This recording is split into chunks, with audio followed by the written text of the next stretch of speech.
The Zelvari dropships descended through the ash-choked sky above New Jakarta, their sleek hulls cutting through the smoke rising from the burning city below.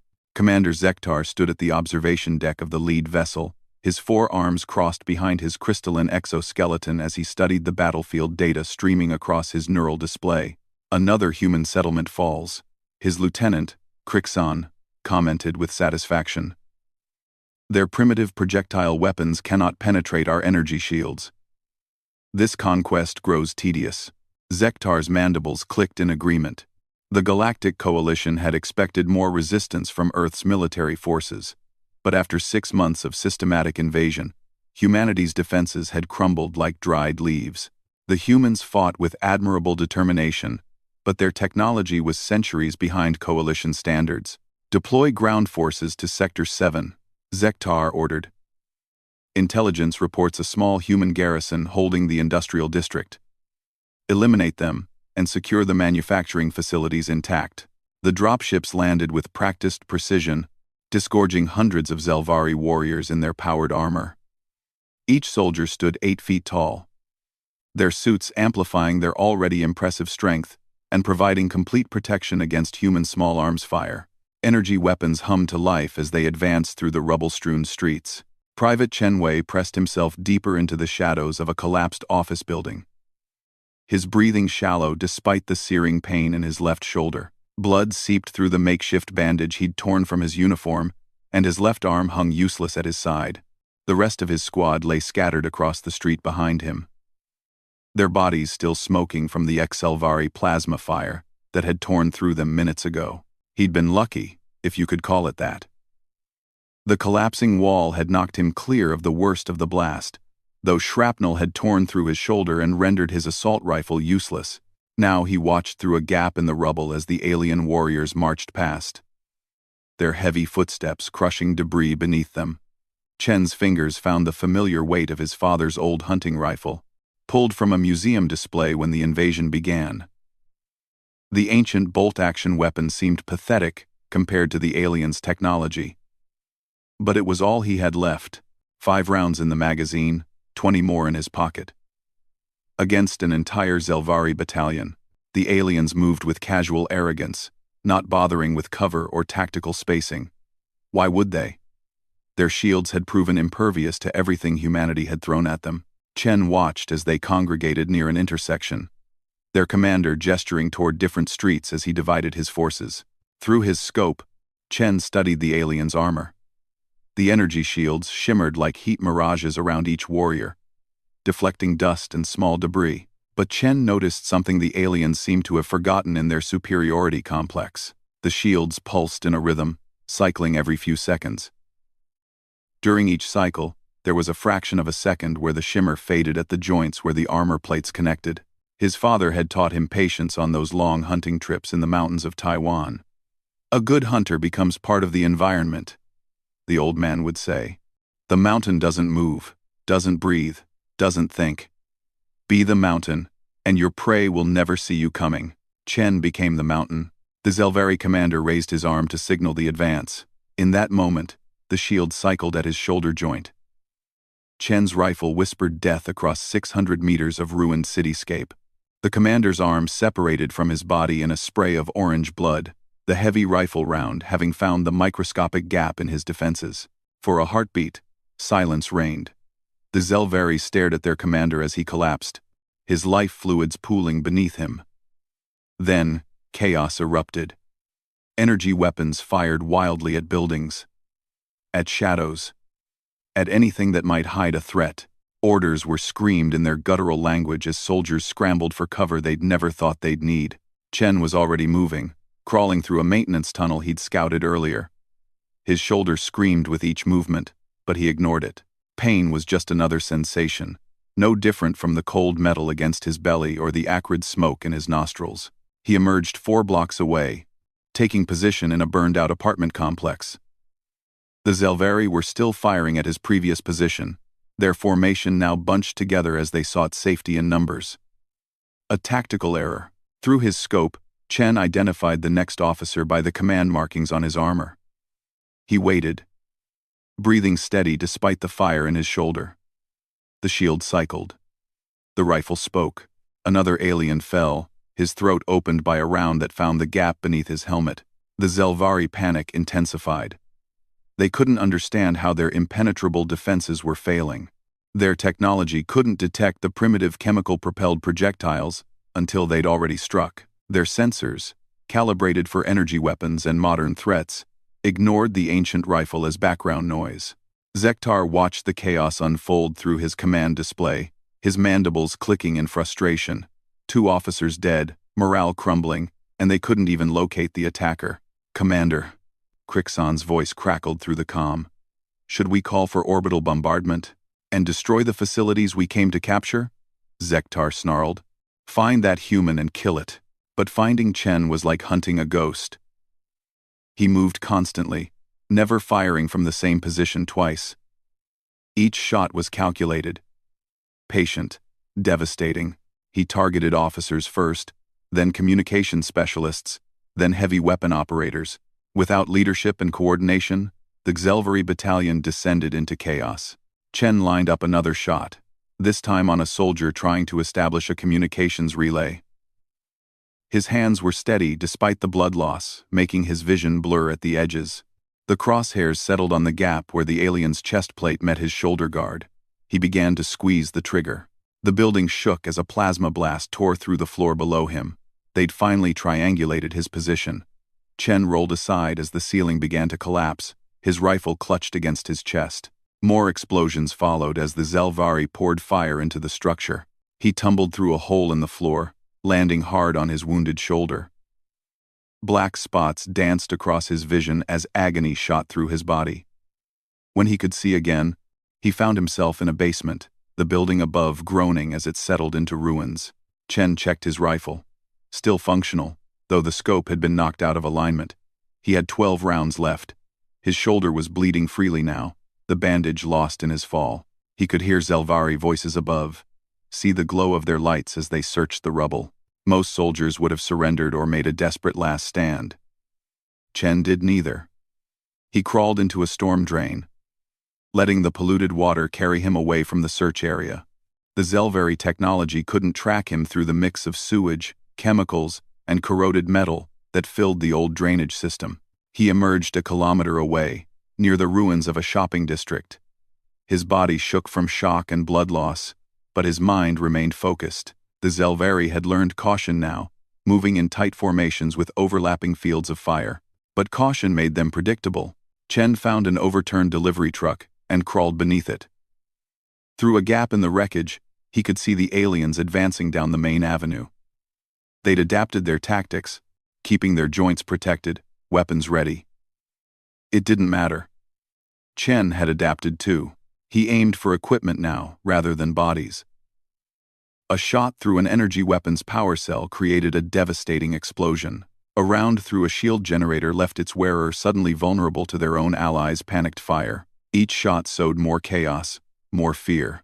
The psychological warfare was as effective as the physical damage. The Zelvari had conquered dozens of worlds, faced countless enemies, but they'd never encountered this. A single wounded human, with an obsolete weapon, was dismantling their entire battalion through patience and precision. Lieutenant Crixon ducked involuntarily as another of his soldiers fell, their weapon detonating in a ball of plasma. The battalion had lost 30 soldiers, including half their officers. Worse than the casualties was the fear spreading through the ranks. They jumped at shadows, fired at every sound, their superior technology and training forgotten in the face of an enemy they couldn't see or predict. "Fall back to the dropships," he ordered, his voice cracking with stress. "Defensive positions until reinforcements arrive." The retreat began orderly but quickly devolved as soldiers ran for the perceived safety of their landing zone. Chen watched them go, too weak now to pursue. He'd bought time, nothing more. But sometimes, time was all that mattered. As the last Zelvari disappeared around a corner, Chen finally allowed himself to slump against the truck's tire. His rifle fell from nerveless fingers as darkness crept in from the edges of his vision. In the distance, he could hear human voices, survivors emerging from hiding as word spread of the aliens' retreat. Chen smiled weakly as unconsciousness took him. He'd shown them that humanity's strength didn't lie in technology or numbers. It lay in the determination of individuals who refused to yield, who could turn primitive weapons into instruments of fear through skill and courage alone. The battle for New Jakarta was far from over. But its tide had turned, and across the galaxy, the Zelvari would speak in hushed tones of Earth's invisible death, the ghost that killed with ancient thunder and disappeared like smoke. The invasion of Earth had just become far more complicated than anyone in the Galactic Coalition had anticipated. The medical tent smelled of antiseptic and desperation. Chen Wei drifted in and out of consciousness, his fevered dreams mixing with the voices around him. Sometimes he was back in the ruins, lining up impossible shots. Other times he was a child again, learning to hold his breath and squeeze the trigger under his father's watchful eye. Dr. Sarah Martinez worked frantically to save his life. The wounded sniper had become something of a legend in the past 3 days since the Zelvari retreat. Survivors whispered about the ghost who'd sent an entire alien battalion running with nothing but an antique rifle and raw determination. His shoulders infected, she told Colonel Harrison, the ranking officer among the survivors. Without proper antibiotics, I don't know if he'll make it. Harrison studied the unconscious soldier, noting the peaceful expression despite his critical condition. Do what you can. If half the stories are true, this man gave us something we desperately needed. Hope. Outside the makeshift hospital, New Jakarta's survivors worked to fortify their positions. The aliens would return. Everyone knew that. But Chen's actions had proven the Zelvari weren't invincible. More importantly, word had spread beyond the city. Radio intercepts suggested similar incidents were occurring worldwide as humanity learned to exploit the weaknesses Chen had discovered. In orbit above Earth, Supreme Commander Vextor convened an emergency session of the Coalition's Military Council.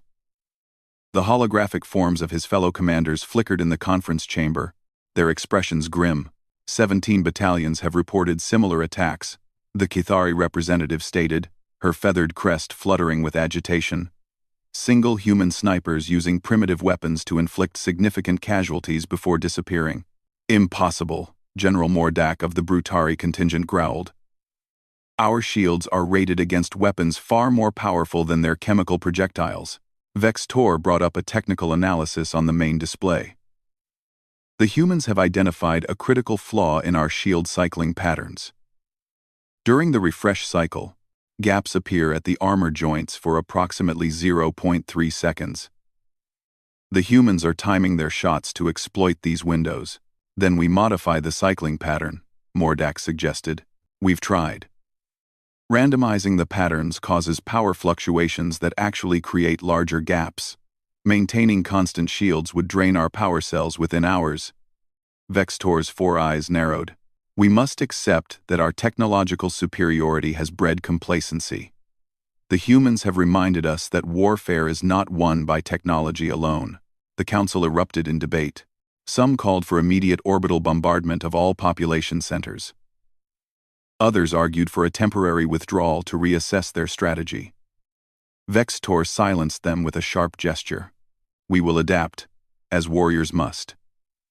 Deploy the Shadow Guard units to hunt these snipers, and implement Protocol 7 for all ground operations. The other commanders exchanged uneasy glances. Protocol 7 hadn't been used since the Coalition's early days. When they faced genuinely threatening opponents, it meant treating the enemy as equals, with full tactical protocols and maximum caution. For a species as primitive as humanity, it was almost insulting to Coalition pride. Back on Earth, Chen finally opened his eyes to find a young woman in medical scrubs checking his bandages. His movement made her jump. You're awake. Don't try to move. You've lost a lot of blood. Chen's voice came out as a raspy whisper. The aliens? Gone for now. Your actions gave us time to evacuate civilians and establish better positions. The colonel wants to debrief you when you're stronger. Over the following days, Chen recovered slowly. His left arm would never regain full function, the nerve damage too severe. But his right hand remained steady and his eyes sharp. As he healed, a stream of visitors came to see the legendary sniper. Captain Lisa Park, leading the city's remaining special forces, was particularly interested in his tactics. The shield cycling pattern. How did you spot it? Patience, Chen replied simply. They were arrogant, careless. When you expect your enemy to be harmless, you don't watch for dangers. I had hours to observe before taking my first shot. We've been teaching your technique to other marksmen. The aliens have started randomizing their patterns, but that causes power fluctuations we can spot with thermal scopes. Chen nodded thoughtfully. They'll adapt further. We need to stay ahead. What Chen didn't know was that his actions had triggered something larger. Across Earth, military units were rediscovering the art of asymmetric warfare. Snipers became the stuff of nightmares for Xelvari patrols. Some used modern rifles with specially modified ammunition. Others, inspired by Chen's example, employed older weapons the alien sensors struggled to detect. Maria Santos in Sao Paulo used her grandfather's World War II rifle to eliminate an entire Xelvari command post. Jake Thompson, in Denver, a competitive long-range shooter before the invasion, turned his custom-built rifle into an alien's nightmare, picking off targets at ranges exceeding a mile. In Moscow, Svetlana Volkov used the city's abandoned buildings to create a maze of death, taking down 53 aliens over 2 weeks before vanishing into the underground. The Xelvari response was swift and brutal. The Shadow Guard, their elite hunter-killer units, deployed across Earth's major cities. Unlike regular troops, these specialists used active camouflage, enhanced sensors, and predictive targeting algorithms. They moved like ghosts themselves, hunting the human snipers with ruthless efficiency. Chen watched from his hospital bed as reports came in. Dallas had fallen silent after Shadow Guard units eliminated their sniper cell. London's resistance crumbled when their marksmen were tracked through the city's ancient tunnels. For every success story, there seemed to be 2 tragedies. "I need to get back out there," he told Dr. Martinez during one of her visits. "With one functioning arm, you'll be dead within hours. Then I'll take a few more with me." Martinez sighed, having expected this. "What if there was another way?" "Colonel Harrison wants to see you. He has a proposal." Harrison arrived within the hour, accompanied by Captain Park and several other officers. They gathered around Chen's bed, their expressions serious. "The Shadow Guard are adapting faster than we anticipated," Harrison began. "We need to evolve our tactics again. Individual snipers had their moment, but now we need something more coordinated." He produced a tablet showing tactical displays. "We want you to train others. Not just in marksmanship, but in the patience and observation skills that made you successful. Create a network of snipers who can work together, supporting each other, sharing intelligence." Chen studied the plans. "The aliens will concentrate their Shadow Guard to hunt us. We'll be painting targets on these people." Chen studied the plans. "Yes," Park admitted. "But while they hunt our snipers, our regular forces can hit their supply lines and communications. It's a shell game, but one that might buy us time for a real counteroffensive." Chen was quiet for a long moment. His soldier's instincts warred with the practical knowledge that he was more valuable as a teacher now than as a lone wolf. Finally, he nodded. "We'll need to be smart about recruitment. Not just good shots, but people who can think, adapt, disappear. And we'll need better equipment. The old rifles worked because they weren't expected. That advantage is gone." Over the following weeks, Chen established what became known as the Ghost School. Hidden in an abandoned subway station, he taught a carefully selected group of soldiers and civilians the art of patience, observation, and precision killing. Some were military snipers who needed to unlearn habits that made them predictable. Others were hunters, sport shooters, or simply people with steady hands and steadier nerves. Lisa Chen, no relation despite the shared surname, was a former Olympic biathlete who could control her heartbeat with uncanny precision. Miguel Rodriguez brought knowledge from his time as a cartel sicario, skills he now turned against humanity's invaders. Emma Watson, barely 19, had grown up hunting deer with her father and possessed an almost supernatural ability to gauge wind and distance. Chen taught them more than marksmanship. He showed them how to read alien body language, to spot the subtle signs of an impending shield cycle. They learned to move through rubble without disturbing a single stone, to use water and metal to mask their heat signatures, to think 3 shots ahead like chess players.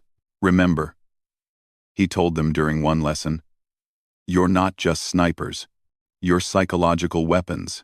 Every shot should create fear, uncertainty, make them doubt their technology, their tactics, their superiority.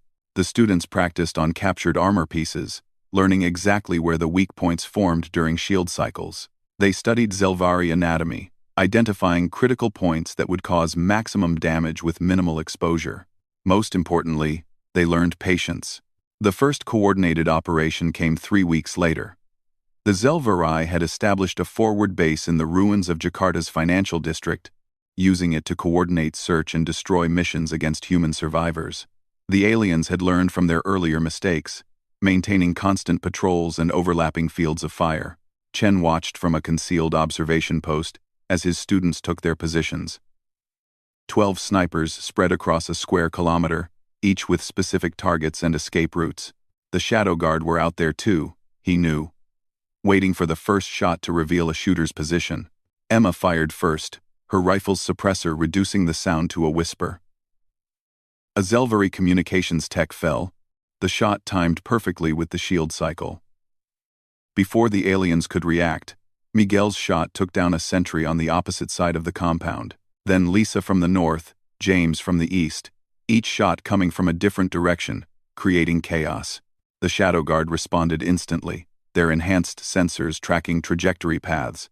But Chen's students were already moving, following the doctrine he'd drilled into them. Shoot and displace. Never fire twice from the same position. Use the urban terrain to break line of sight. As the Shadow Guard converged on Emma's former position, she was already 3 buildings away, lining up her next shot.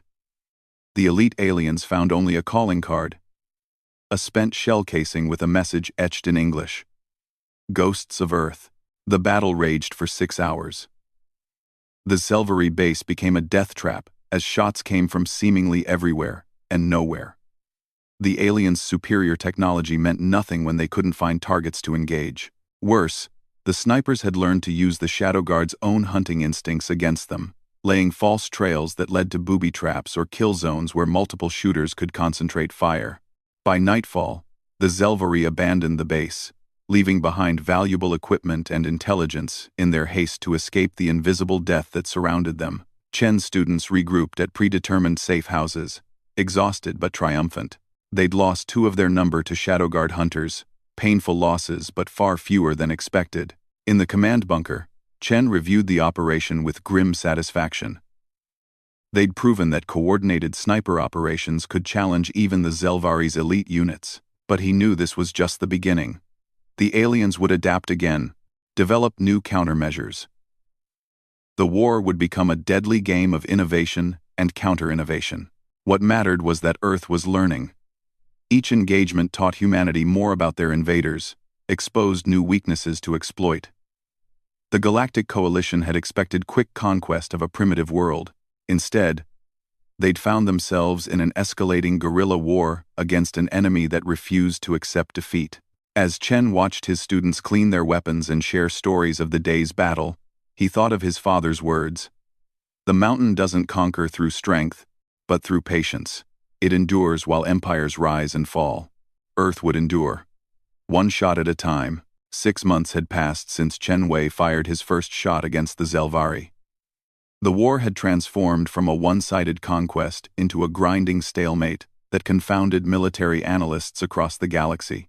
Earth's cities lay in ruins, but humanity fought on with a ferocity that shocked their would-be conquerors. In the hidden command center beneath Mount Fuji, Chen stood before a holographic display showing sniper positions across the globe. His left arm remained weak, but he'd adapted, learning to steady his rifle with modified techniques. More importantly, his role had evolved from shooter to strategist. Report from Berlin Cell, Lieutenant Foster announced. They've confirmed elimination of General Zak Theta. The Zelvari Eastern Command is in disarray. Chen nodded, marking the success on his tactical map. The Ghost Network now comprised over 3,000 trained snipers, operating in cells worldwide. Each success inspired more volunteers, ordinary people who'd lost everything and found purpose in the patient art of resistance. Sir, communications specialist Tanaka interrupted. Priority signal from orbital surveillance. The Coalition fleet is repositioning.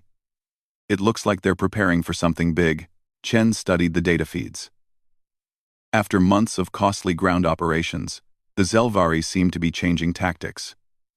The ghost snipers had proven too costly to root out through conventional means. He'd expected this moment, prepared for it, but that didn't make it less daunting. Above Earth's atmosphere, Supreme Commander Vex Tor stood before the assembled Coalition fleet. 117 warships, enough firepower to crack continents. The holographic image of the Coalition's High Council flickered before him. Your failures are unacceptable. Vex Tor, the Council's first speaker declared. A primitive world has stalled the Coalition's expansion for half a rotation. Other systems watch and wonder if we have grown weak. The humans have proven more adaptable than anticipated, Vex Tor replied carefully. Their asymmetric tactics. Excuses. The first speaker's voice thundered through the chamber. You have one more chance. Deploy the Harbinger Protocol. End this embarrassment. Vex Tor's mandibles clicked nervously. The Harbinger Protocol involved targeted orbital strikes designed to eliminate all major population centers while leaving infrastructure intact. It would kill billions but preserve the planet for colonization. It was also considered the ultimate admission of failure, used only when conventional conquest proved impossible. I understand, first speaker. But I request permission to attempt one final ground operation. My staff has developed new tactics that you have 7 rotations, Vex Tor. Success or Harbinger. Choose wisely. As the Council's image faded, Vex Tor turned to his staff. Prepare Operation Silent Storm. Deploy every Shadow Guard unit we have, and bring me the human psychological profiles. If we're to defeat these ghosts, we must think as they do. Back on Earth, humanity's scattered military leadership convened through encrypted channels. General Patricia Williams, de facto commander of Earth's resistance, addressed the virtual assembly from her bunker in the Rocky Mountains. Intel confirms massive Zelvari troop movements. They're consolidating forces for what looks like coordinated strikes on all major resistance centers. She paused, letting the weight of her words sink in. This could be their final push before resorting to orbital bombardment. Chen spoke from his position in Japan. The Ghost Network stands ready. But if they're committing everything, our current tactics won't be enough. We need to evolve again. What do you propose? Asked Colonel Petrov from the Siberian Resistance. Chen activated his own holographic display. We turn their strength against them. They're massing forces, creating target-rich environments. Instead of individual snipers, we deploy teams. Instead of just killing, we sow chaos in their ranks. And we give them a target they can't ignore. The plan Chen outlined was audacious to the point of madness. Rather than hiding, select sniper teams would reveal themselves, drawing Shadow Guard units into carefully prepared kill zones. Meanwhile, the bulk of the Ghost Network would strike at the exposed regular forces, creating a cascade of confusion and death. You're asking people to sacrifice themselves as bait, General Williams observed. I'm asking for volunteers who understand the stakes. If the Zelvari resort to orbital strikes, we all die anyway. This gives us a chance to hurt them badly enough that their own people might question the cost of conquest. The debate continued for hours. But eventually, Chen's plan gained approval. Across the globe, ghost snipers received new orders. Some would become hunters, others prey, all united in humanity's desperate gamble. Emma Watson volunteered to lead one of the bait teams. Now a seasoned killer with 43 confirmed eliminations, she understood the slim chances of survival. Her team took position in the ruins of Singapore, a city the Zelvari desperately wanted to reclaim for its port facilities. As dawn broke, Emma took her first shot, deliberately targeting a junior officer in full view of multiple Shadow Guard positions. The response was immediate. Elite alien units converged on her building while she and her team displaced to secondary positions, leading their pursuers through a carefully planned route. The Shadow Guard were excellent hunters, but they'd become predictable in their excellence. They moved in standard patterns, used familiar tactics, relied on their technological superiority. Emma's team exploited this, leaving false heat signatures and decoy positions that drew the aliens into a maze of death. Meanwhile, 2 kilometers away, Chen led the primary strike team.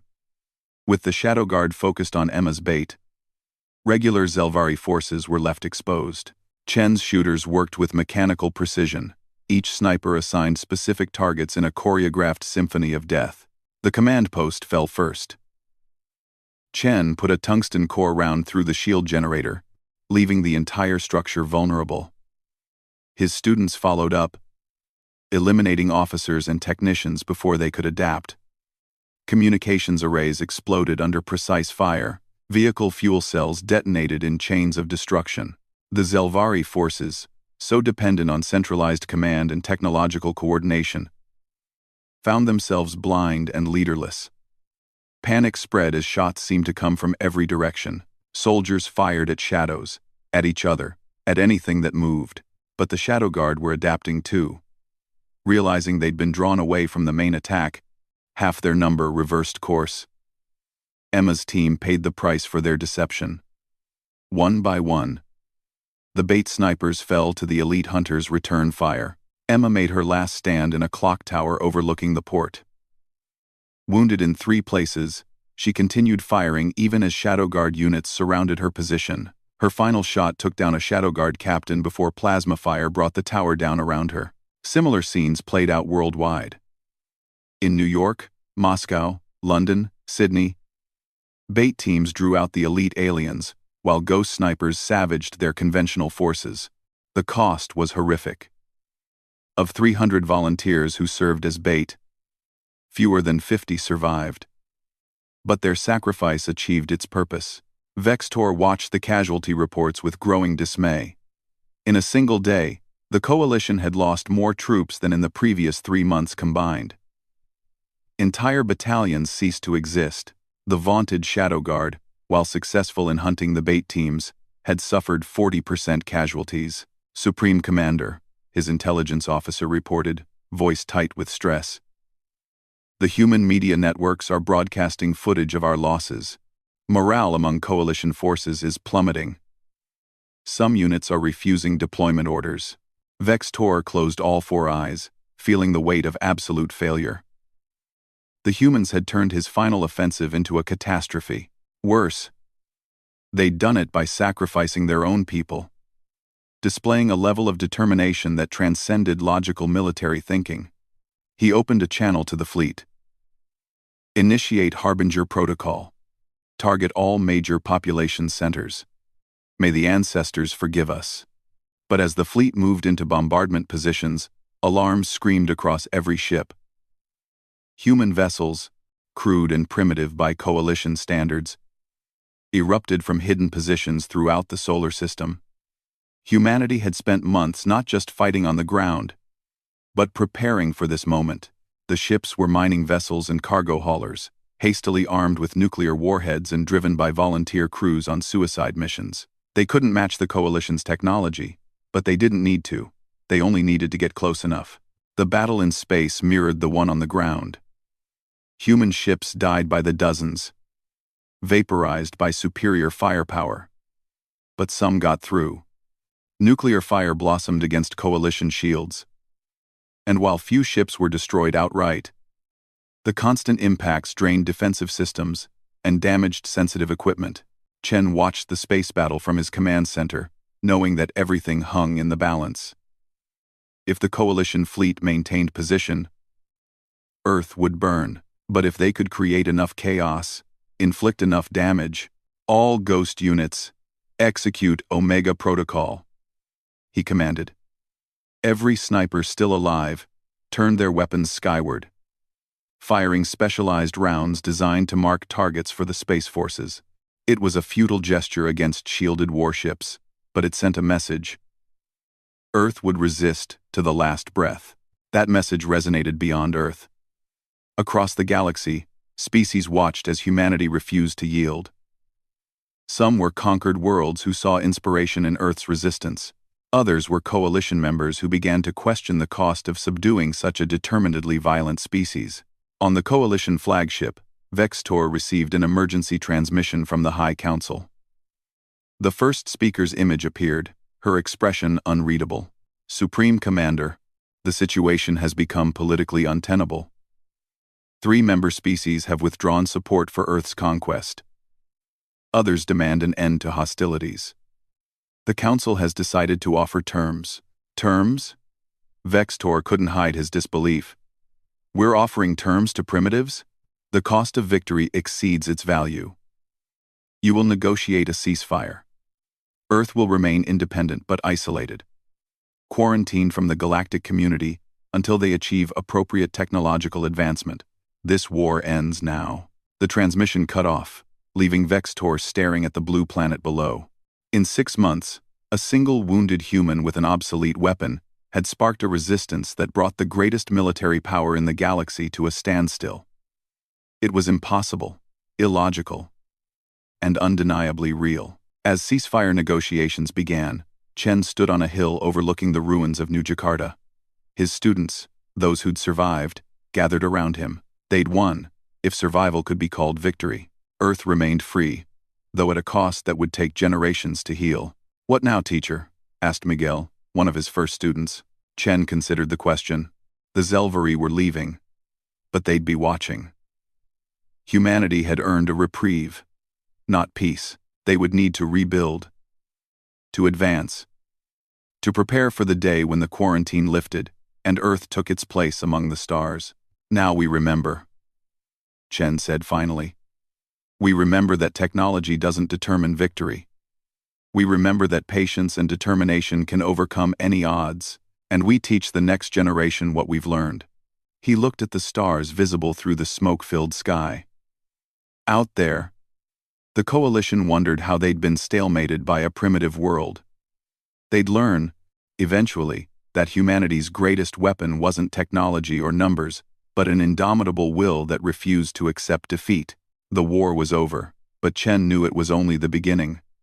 Earth had announced itself to the galaxy, not through diplomacy or cultural achievement, but through blood and defiance.